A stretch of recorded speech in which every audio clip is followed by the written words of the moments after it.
Tu nous donnes Damiba d'abord, ça c'est le premier pas. Et ce n'est pas suffisant. Deuxième pas, il faut te réconcilier avec ton peuple.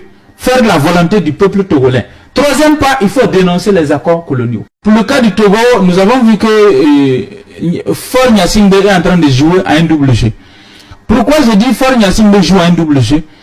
Nous avons demandé l'extradition de Damiba, il ne nous a pas encore donné Damiba.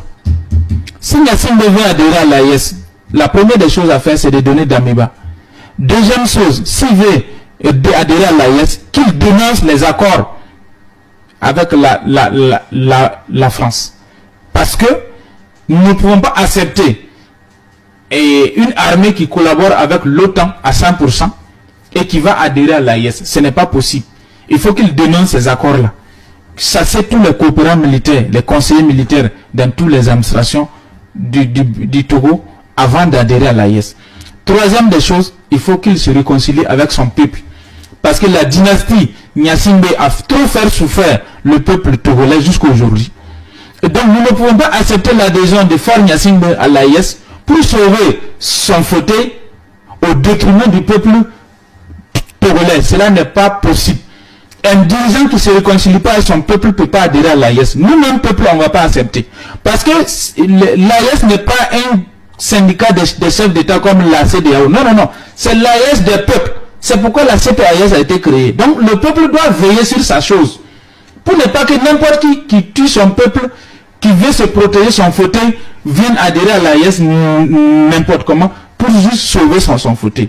Parce qu'aujourd'hui, Gnassingbé veut surfer sur la révolution de l'AES, du peuple de l'AES, pour protéger son fauteuil. Voilà pourquoi il parle de oui, 70% des Togolais sont favorables à l'adhésion de l'AES.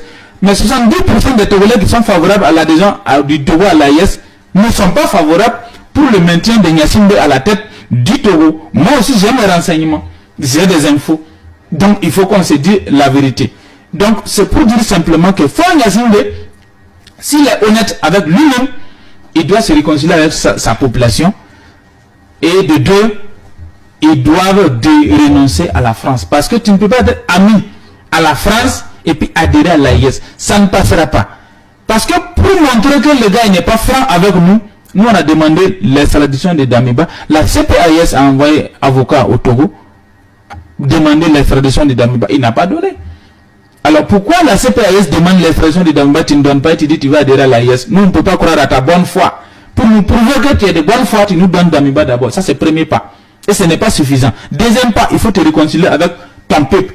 Faire la volonté du peuple togolais. Troisième pas, il faut dénoncer les accords coloniaux. Parce que nous avons compris une chose. Le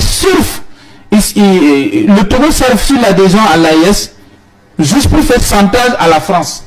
Parce que la France demande de quitter le pouvoir. Parce que c'est la France qui l'avait mis là depuis 2005.